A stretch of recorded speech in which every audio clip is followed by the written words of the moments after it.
Good morning, good afternoon, good evening, or it's 2 a.m. Go to bed already. This is Eagle Eyes on Tech. I am Eagle Falcon. And a happy Mother's Day to all mothers out there. And all sons and daughters out there, you better be thanking your mom today. Or else I'm not going to do anything.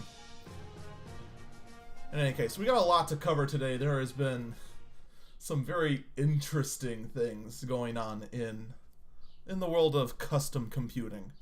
But first, I want to talk about this little oddball right here. Mr. Craig Wright. Craig Wright claims that he is the Bitcoin creator Satoshi Nakamoto, whatever. I can't pronounce things, ignore me. The whole thing was that Satoshi always came off as the kind of person who never wanted to be known about anything. Was always in the shadows. Some people start suspecting that it was just a cover for a bunch of people. There's always a lot of strange theories involving the creator of Bitcoins. So then, Craig Wright comes out and claims that he is the creator, the inventor of Bitcoins. Claiming that he was responsible for the whole thing. And then cites a whole lot of information that when push really comes to shove, we already knew. Not really a whole lot of evidence, really, proving that he is the creator of Bitcoins. And what doesn't pass the smell test to me especially is his reason for doing it. He claims in an interview with the BBC that he reveals himself in order to fall out of the spotlight, to put everything at rest.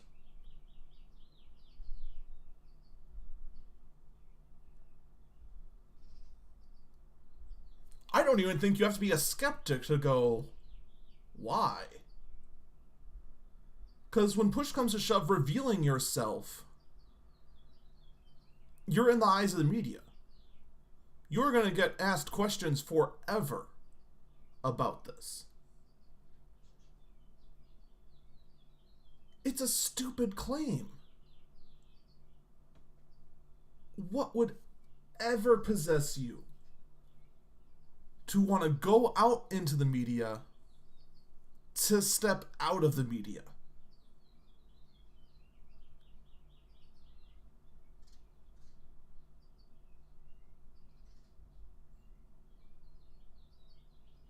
Just on its face, I don't believe it.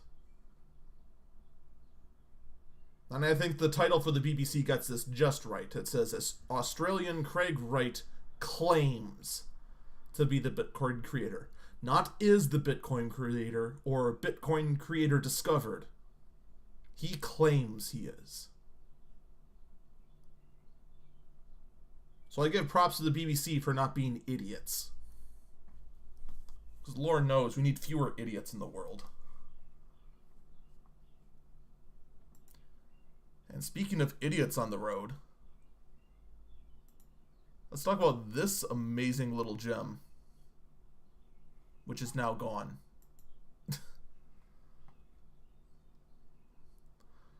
Alright, so first off, USA Today.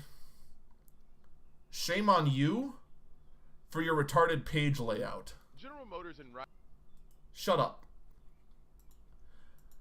Shut up, webpage. I didn't give you permission to talk, so shut your mouth. No. Anyway. As the ignorant little webpage just tried to explain, but I told it no because this is my show, damn it. General Motors is working with Lyft to test a fleet of self-driving taxis. Specifically, they're going to be testing the Chevy Bolt. Because, you know, we haven't gotten enough hype out of a very mediocre electric vehicle, now have we? Seriously, what the heck?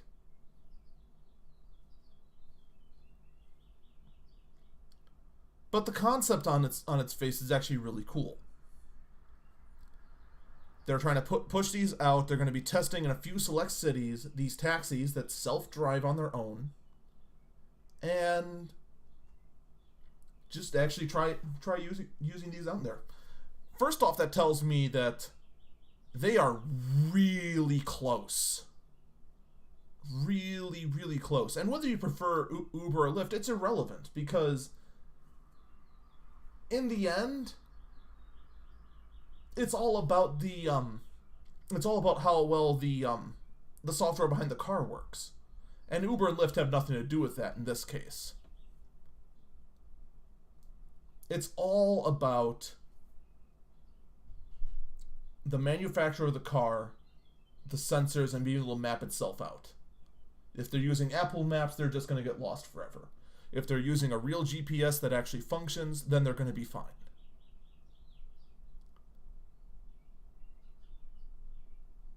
At the beginning of this year, I predicted that not this year, but definitely by like 2020 or 2021, we'd start seeing autonomous vehicles being rolled out. This is going so much faster than I originally thought. And I thought I was predicting it way too early with 2020. That all of the mommy and daddy state lawmakers would regulate autonomous vehicles to death, and finally wouldn't get their head out of their ass until, you know, around 2020. My God, this is going quick. Stupid quick.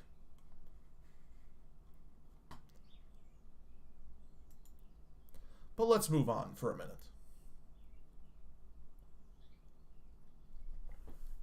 Apple Music. First off, how many people actually use Apple Music?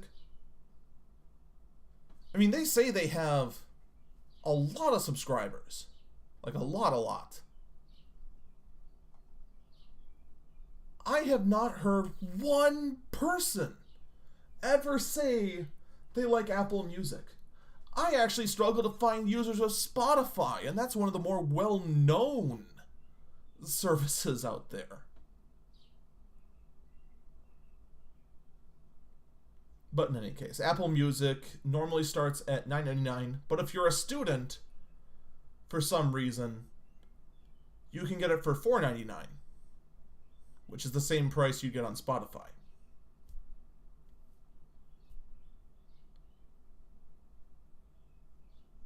So, I have a question. Why?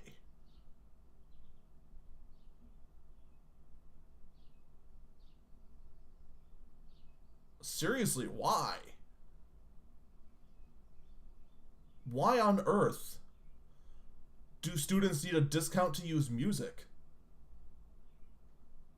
Are we forgetting the original purpose of student discounts on software?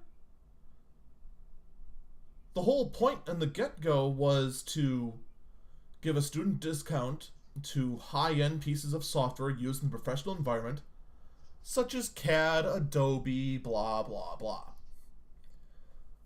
So that software that normally can flirt with 4 digits in price can now be affordable to students so that they can actually learn the software and have experience with it moving on into the professional design world, or creative world, or whatever,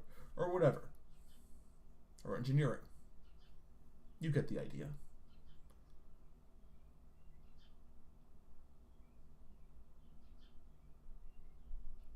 So why give a 50% discount for a streaming music service?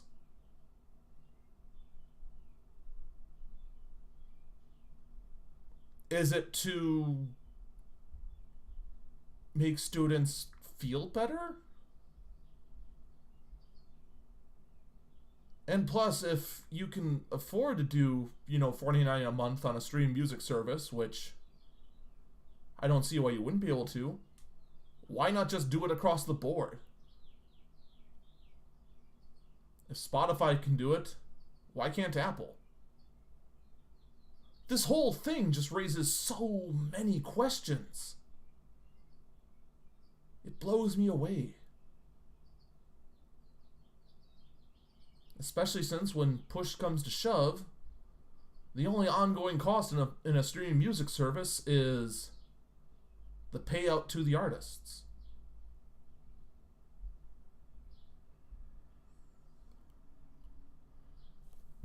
The more and more I talk about, the more and more it just confuses me. Though maybe it has something to do with the reports that Apple Music will be completely overhauled at WWDC. For those who don't know, WWDC stands for the Worldwide Developer Conference. It's something that Apple does every year, pretty much right around the middle of June. Tickets are already sold out to it, so if you wanted to go tough break, not that you could afford it anyway, because the tickets for it have gotten skull-numbingly expensive. Like, I want to say they start at like $1,600. And for $1,600, you can do better things with your life. You just can. Go frickin' upgrade your Adobe everything. And then go take a trip to Disneyland. You'll have as much fun and have better... Anyway, enough about that rant. So Apple Music is... I've unfortunately haven't had the pleasure or displeasure to use it, so I don't know how confusing it is. But the entire tech world says it's absolutely abysmal. Okay, so it's absolutely abysmal. Is that really surprising? Have you seen iTunes? The moment you learn it, it all of a sudden changes everything, and then all you want to do is just take something really heavy and chuck it at it.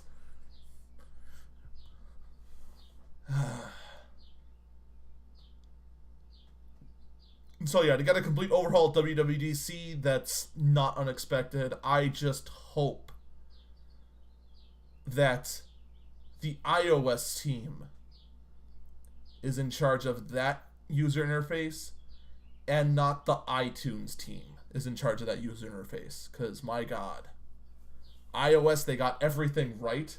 On iTunes, they got everything wrong. No question about it.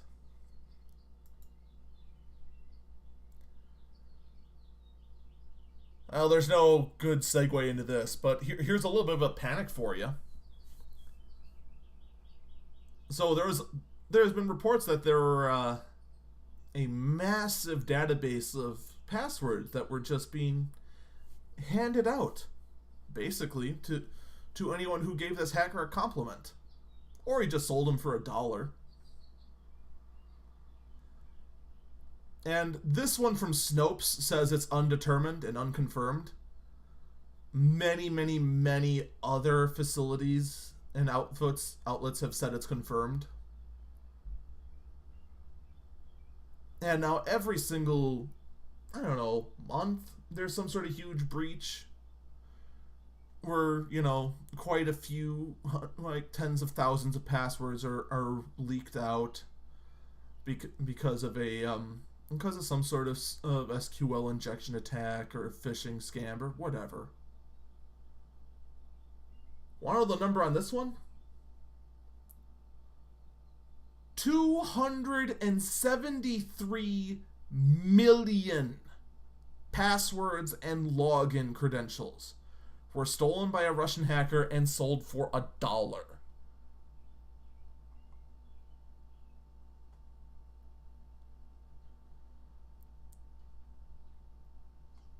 These login credentials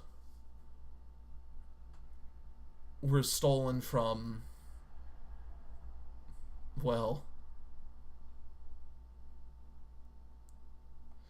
stolen from a lot of various outfits. mostly email addresses. 40 million from Yahoo, 33 million from Hotmail, 24 million from Gmail, and the rest were from other sources.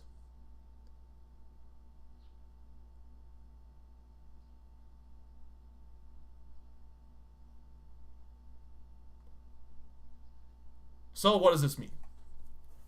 That's a lot of information that's hosed. Well,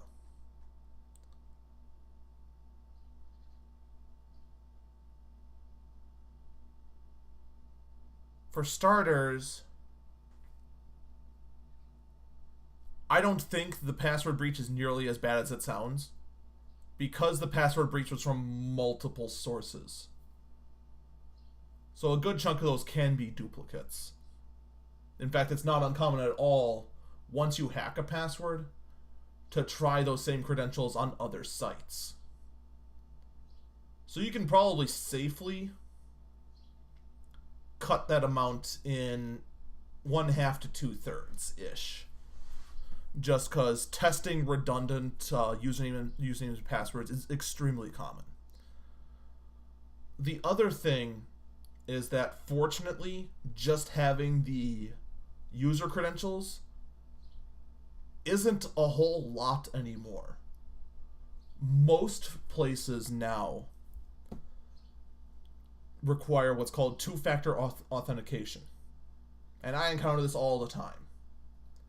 Whether it's Steam, whether it's with Terra, whether it's with Battle.net, Hot Outlook, Gmail, whatever.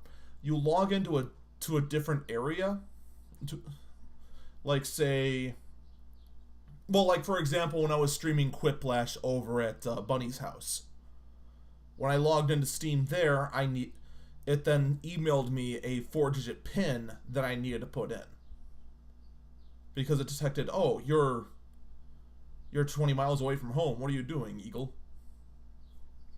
And so I did. And that's just a preventive measure. The same thing with my email, the same thing with Battle.net, and blah, blah, blah, blah. So right off the bat, this isn't worth a whole lot, because you still need a way to bypass the two-factor authentication.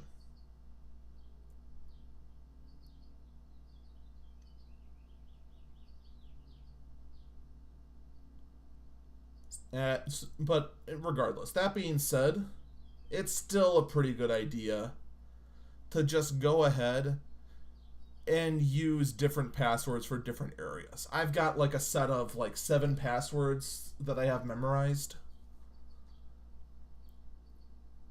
and I just cycle through those passwords at different areas. And that's why usually if you ever try looking over my shoulder when I'm trying to log into something, I'll have like 2 or 3 failed attempts before successfully signing into something, because it's just like, oh, I forgot which one of the password I used, and I just start cycling through them until I get one right. Which is also why I do constant virus scans for keyloggers on my system, so that someone doesn't have all 7. Alright, I'll be right back.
Welcome back, Eagle Eyes on Tech. I'm Eagle Falcon. Well, terrible accident. During that quick 30-second break, the Tomberry left. He's on the floor and he knocked an empty can with him. So, whoops. Alright, so moving on. Periscope's been a, interesting little thing. For those who somehow don't know, which, you know, who knows? Periscope is an app that lets you stream live from your phone. And then, more importantly, for some reason, the app then also deletes the stream 24 hours later. As someone who streams on a semi-regular basis, this kind of seemed odd to me. First off, because while streaming, I love my overlays. I love being able to have my face in a corner, a logo in another corner, live chat on the screen, so that the playback can relive the experience that happened at the time, all that jazz, and then the sort of announcements over the whole thing. I love that sort of stuff. I mean, in fact, if you ever see my thing, you'll see a large layer of sources on my mixer. So Periscope's something that's just, it's never appealed to me. If it works for you, good for you.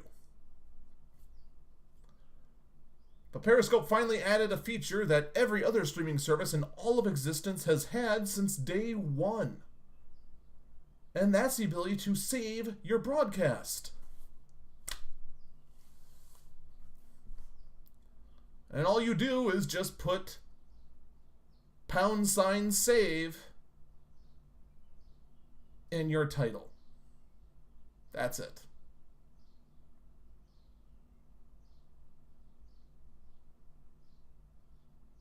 Once again, the question just kind of glares out at me.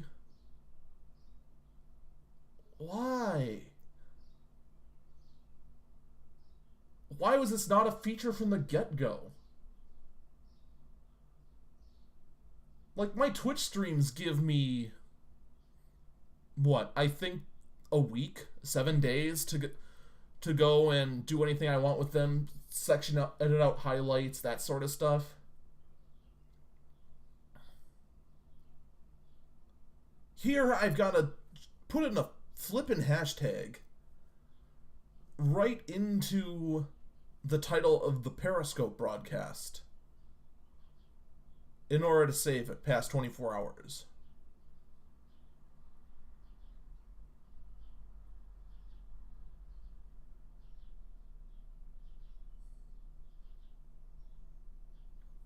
I don't get it. I'm part of this new young generation that's supposed to be doing everything different and is all weird, and I don't get my generation. What the hell? It's just baffling to me. Almost as baffling as Hulu wanting to go and offer live TV streams on their service. Hulu started off as a way to view TV shows that have been broadcasted again. So, like, say I was out at a family gathering and I missed, like, or a better example would be, I only recently discovered Archer and I wanted to go and catch up on it. I want to watch the first 3 seasons. I can go to Hulu and just binge watch the first 3 seasons of Archer and then try to catch myself back up. Hulu is now saying they're going to offer live television, cable style,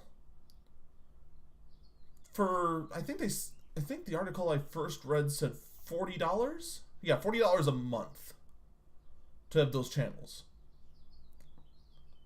Now, on one hand, compared to a cable bill, that is a huge cut. Just a huge cut in your bill. You go from $150 down to $40, sign me up. On the other hand, If all you do is just want to watch stuff a la carte, you don't care about live TV, $40 is also an equally huge increase from the normal $10 a month you pay.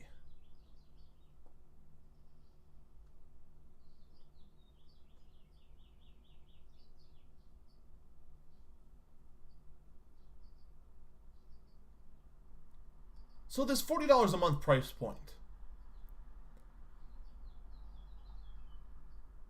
it's like it found the middle ground that when you think about it enough makes no one happy. The guys who actually shell out for cable aren't happy because they look at this and go, well, great, now you hosed me, thanks. I gotta cut cable if I want to go and get this service, and it might not even be good enough because my internet connection is terrible. And then those of us who cut the cord long ago, or in my case, never got it in the first place, look at that and go, ew, why? Especially where in my life I try to pack my free time with as many other activities as possible.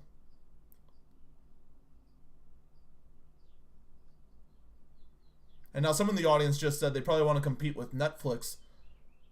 The thing is that I'm pretty sure Netflix doesn't do live television. At least last I checked they didn't.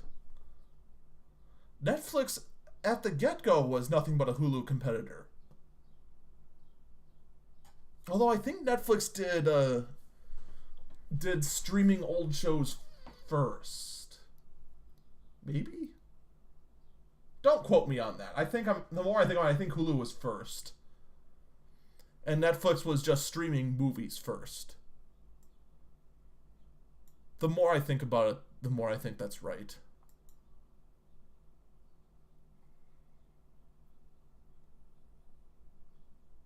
Now I should have done my ordering better because this should have came right after the password one.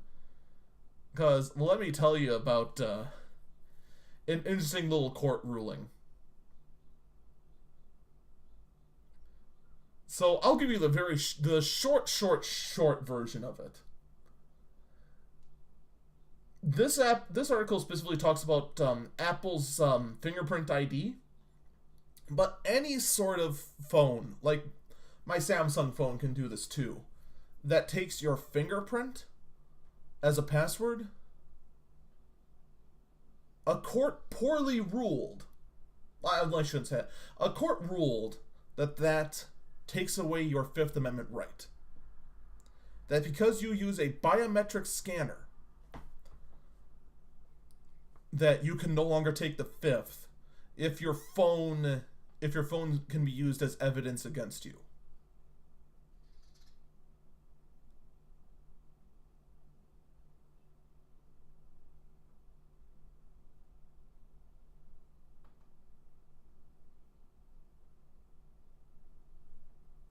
I have read several articles about this ruling. And this still, underlined still, doesn't make a spit of sense. It makes no sense at all. None whatsoever. How is using a more secure password waiving your Fifth Amendment right?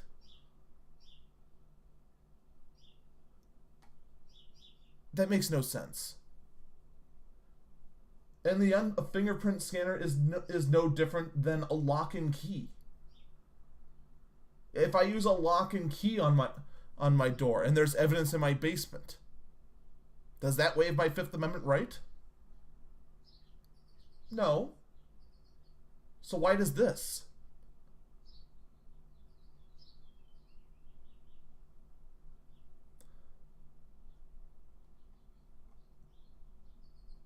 This to me just reeks of a bad judge call.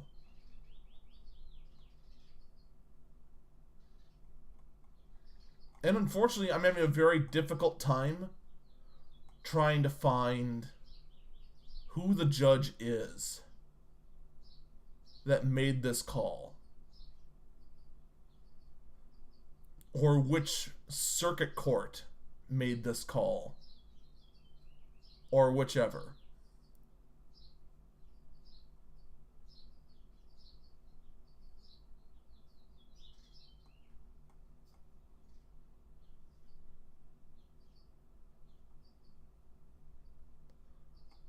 The fact that here's the thing. The fact that it's very difficult to find the judge name, it tells me that it's a liberal leaning judge.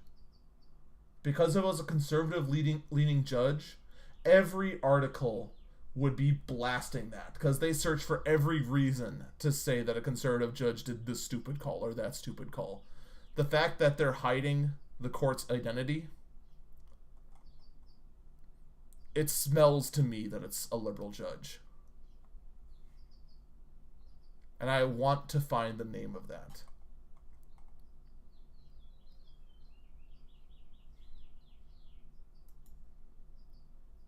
But, you know, enough about the serious stuff. Let's lean more towards something lighthearted.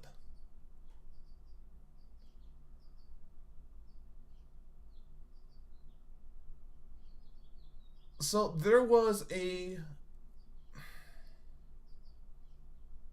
guess a costume party is the best way to call it, in which a lot of big names were at, and a lot of them dressed really stupid.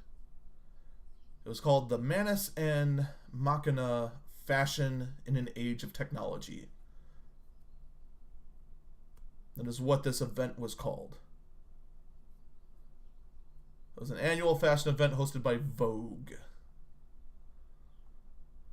And IBM's Watson helped design a dress for basically, the dress just lights up and it's powered by a supercomputer. And the sole reason it needed the supercomputer's assistance to power the lights on this dress is because the lights came up based on the mood expressed on a Twitter feed.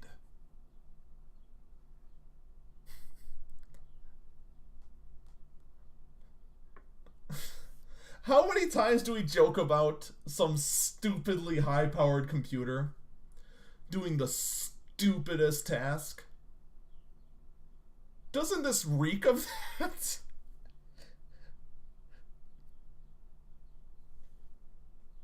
I just...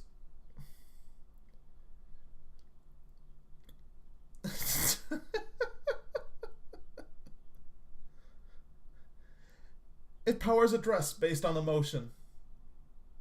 What more is there to say? This is just a special brand of the stupidest thing a supercomputer could possibly do.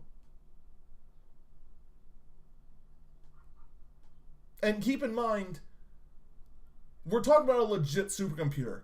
Not like some idiot who goes out and gets a high-powered gaming rig and calls it a supercomputer. We are talking, you know, thousands upon thousands of CPU cores with backup CUDA cores, all working together in unison to power a dress.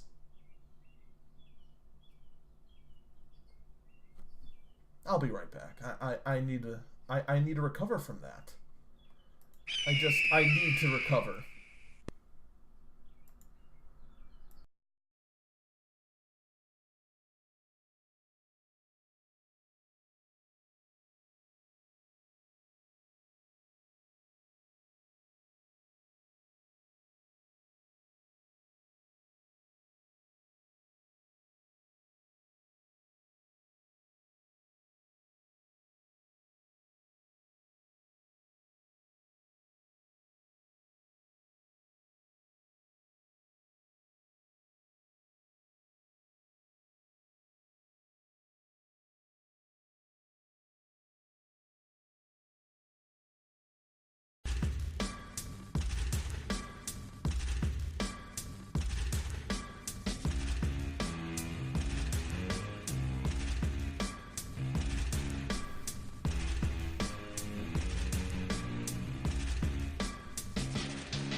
Welcome back, Eagle Eyes on Tech.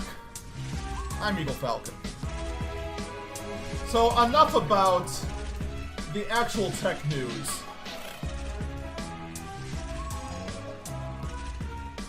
Let's get that wonderful computer enthusiast heart beating again. That part of me that just loves seeing what can I do with an ATX tower.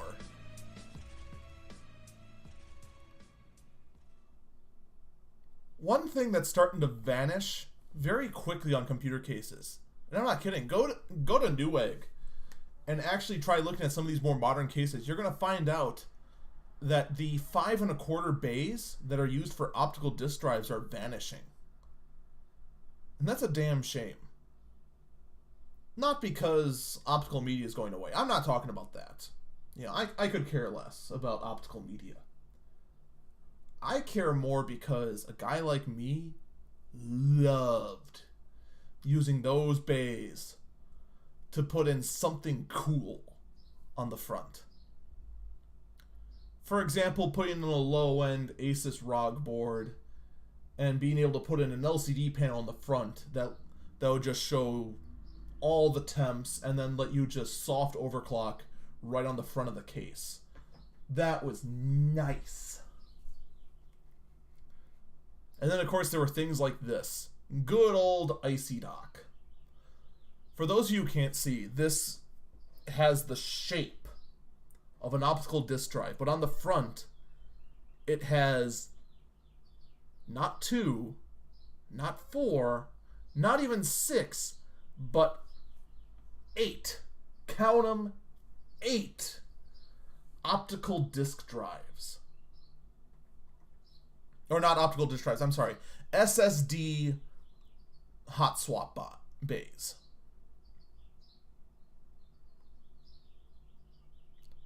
So you could go and take, say, your ATX case, and you don't need the optical disk drive. You just have an external, pop in your Windows 10 disk, and you're off to the races. Or a Windows 10 USB stick if you somehow manage to get that working. I never could. You can use that nice CD-ROM bay for this and add 8 solid state disks to your computer. And you can do something crazy like I've done on my rig and put them in a RAID 5 so that all of them act as one disk and that 2 of them need to fail before you lose any data.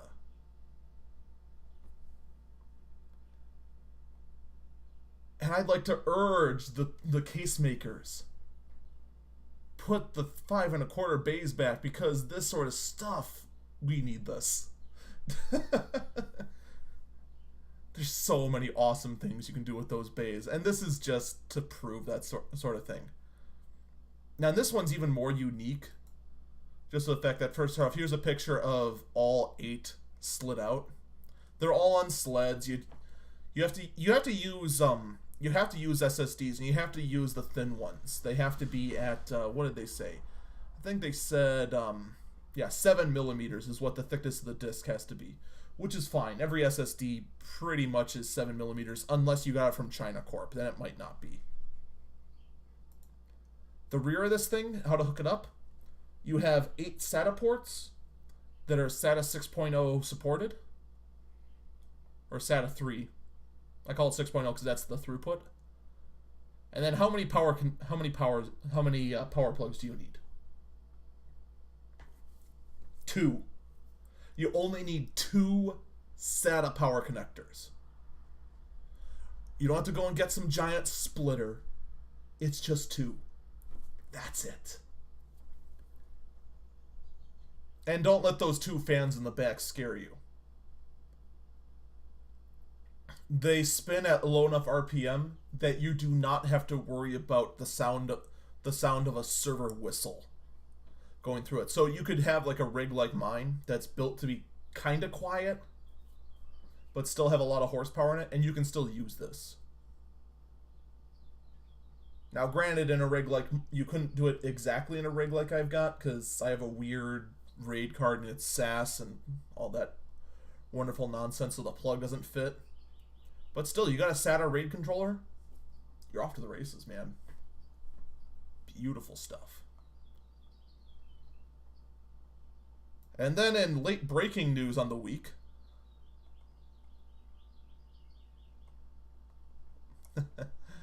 this happened. So last week, AMD announced their shoehorned together AMD Pro Duo, or whatever it was. I don't care. It was such an irrelevant card because it was just a stupid high-powered card that had a mandatory water cooler, and you have to build a rig around the card rather than pop that card into your rig. And there was better solution you could do with 2 smaller cards. And that was 2 GPUs on 1 board. Those sort of cards were very niche, to say the least. And then AMD announced that, yes, we are working on the GTX 10XX series, which they, oddly enough, are in fact calling Series 10.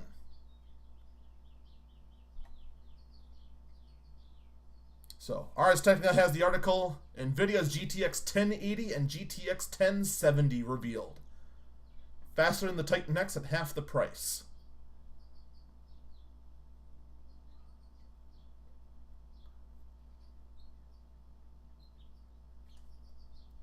I normally try to avoid swearing on this show. But no shit, Sherlock. This title. Come on. The Titan X was never meant to be the fastest GPU. The Titan X was a pro version of the 980 Ti. And you know what? The 1080 is at the exact same price as the 980 Ti.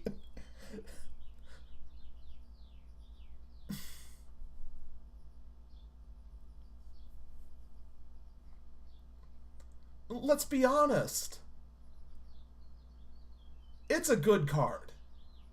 And it's great to see the next generation of NVIDIA's architecture out, the Pascal cards. And I'm excited to see what this card's going to bring to the gaming world. And what every other card that's built off it's going to bring. And I love that design. That just brings a lot of edgy triangles into this and makes this card just look like the frickin' Batmobile inside your computer. But there's a lot of misleading BS in here.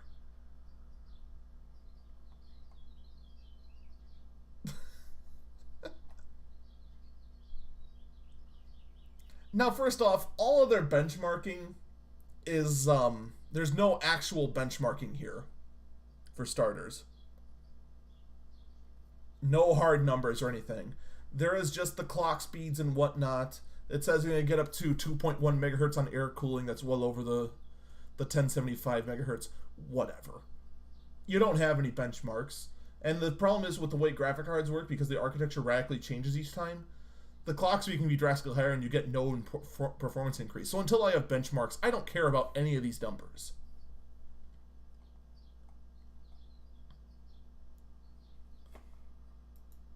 In fact, the thing that actually is what's more of a telltale on how they're reporting this is the fact that they compare, in this graph here,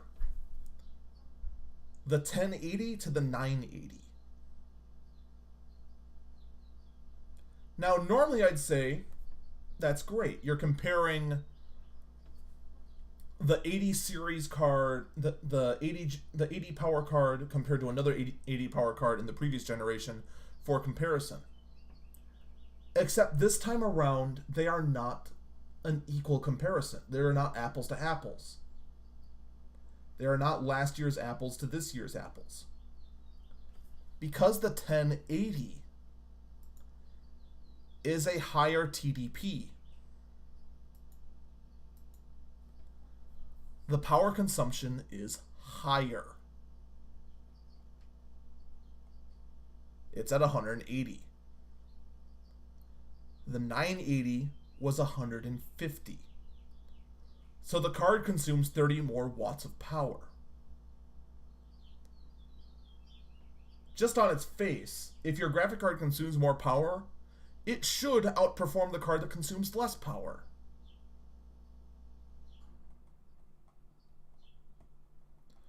So no, considering you're comparing a 180 watt part to a 150 watt part, it's actually more accurate to compare the 1080 to the 980 Ti, but they don't do that.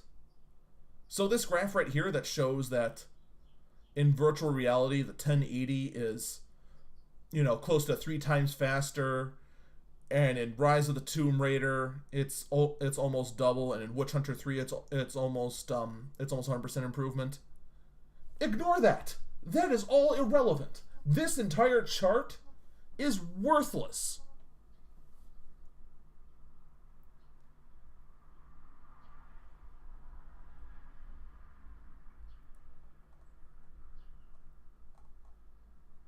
And anyone who reports it as useful information doesn't know what they're talking about.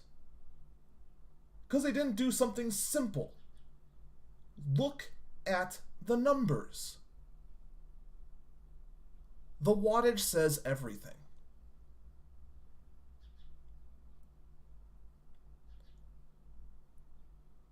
And there is one other thing that kind of annoys me with this card, but it's not a big deal. And that's the card design itself.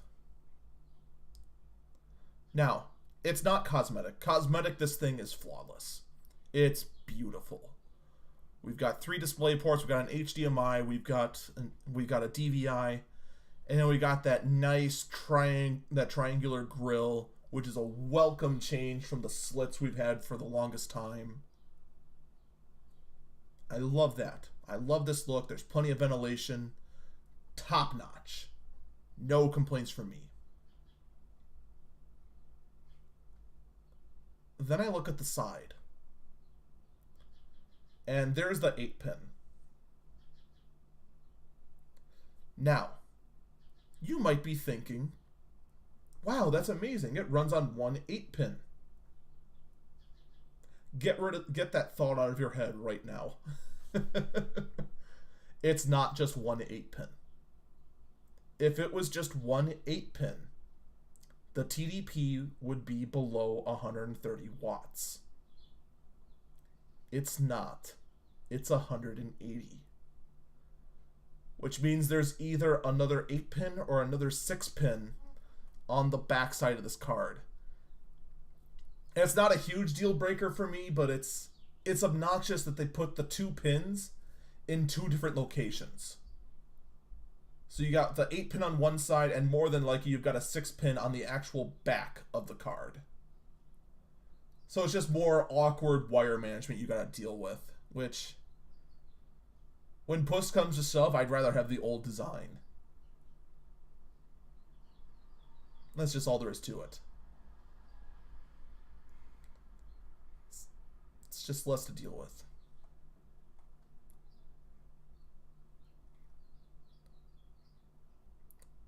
But here's a thing about disappointment. AMD, of course, is working on a new GPU architecture called Polaris.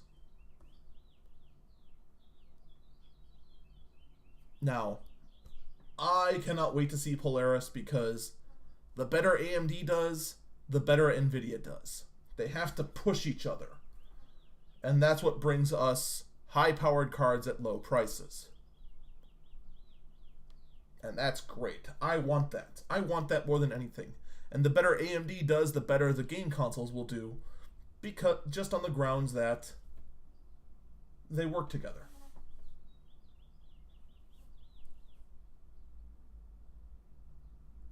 So when AMD announces that the Polaris architecture is going to be for mainstream GPUs only and going to completely ignore the high end, all I could do is just slam my hands on the table and go, come on!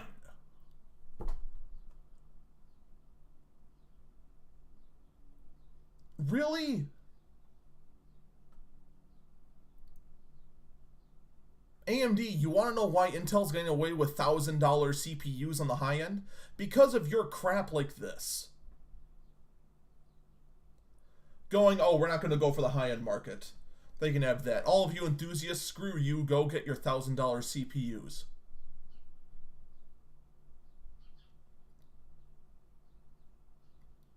Thanks, asshole. Thanks.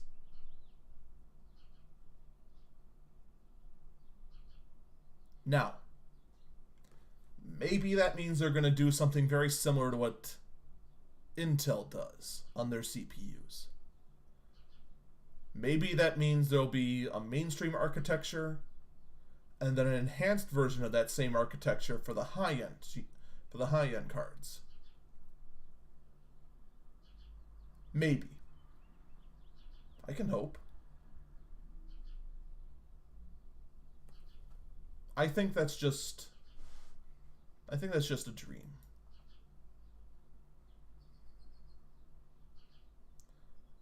But back to NVIDIA for a minute. There's something I'm not 100% certain on with the GTX 10 series. Many reports are saying that the 1070 was also announced. But the actual NVIDIA site shows no evidence that the 1070 even exists or what it looks like. Oh yeah, if you're hoping that NVIDIA provides you pictures to show that infamous rear port, think again. There's the 8-pin. And that appears to be it. But finally, I want to get to this last thing before we go for the day. This is probably the coolest thing I've ever seen done on an Apple Watch ever. Someone went and hacked Windows 95 to run on an Apple Watch.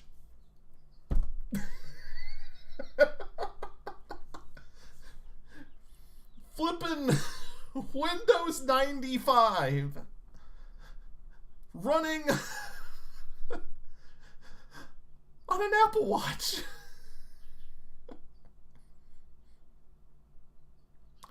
Why? Why not?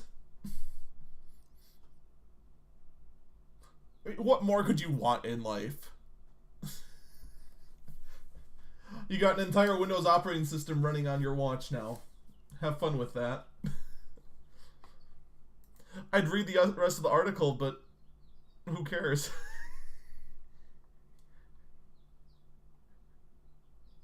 But what it also says is just think about the world, think about the kind of power that's in that thing. Back in 1995,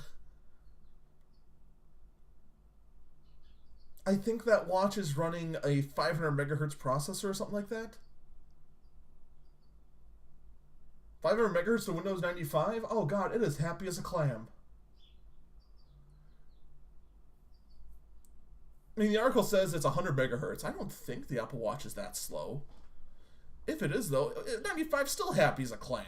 Especially on a more efficient architecture. 100 megahertz is basically like a gigahertz back then. I'd still roll around in that and be happy forever. But yeah, they had to get an x86 emulator on the watch for starters because you can't get an x86 OS to run on an ARM watch. So we had to get that on there and then emulate the CD-ROM drive or the floppy to get it on there.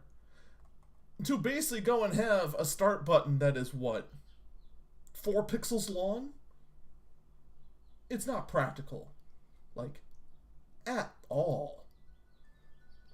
But talk about the coolest thing I've seen a hacker do in the longest time. Props to you, man. Props to you. And that's it for me today. Feel free to like and subscribe me here on YouTube. Check us live. We're going to usually be live around 11 a.m. on Sundays Central Time.